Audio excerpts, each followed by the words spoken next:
大家好，我现在要举报我爸的恶行，就是他的行为严重的烦人。他说什么？走到等你空过啊，就是翻译成普通话就是早就跟你说过了啊。他只会推卸责任，他永远在推卸責任。佢哋嗰啲人就啱味啦，咁我唔放，等你哋試下，睇啱唔啱？平平，念平平，永遠在推卸責任的人，得多煩人。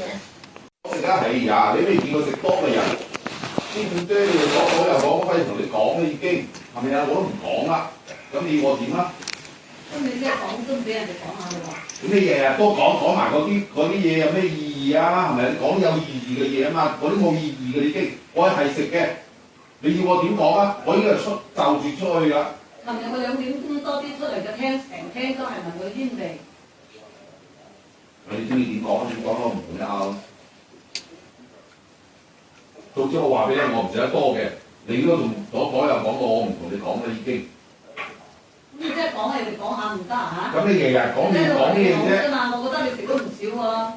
咁你話多咪多咯，我都唔同你拗啦。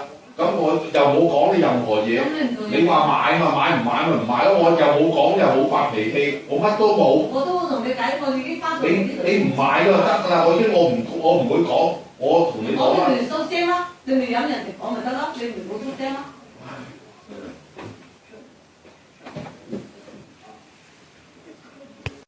我係冇吟又冇任何語言嘅衝撞，又冇鬧你，乜都冇。而家得你講，我完全都冇講。我只不過話你如果一日一包煙咧，你一個月有幾多，一年有幾多喎？你唔好有咁多煙類。你講啲有意義嘅嘢啦。幾有意義，幾有重要性。啲咁嘅事你噏嘅，我都唔同你咩㗎，你買就買，唔買我亦都唔會一家人咁講下都唔得咩？講你食煙啊！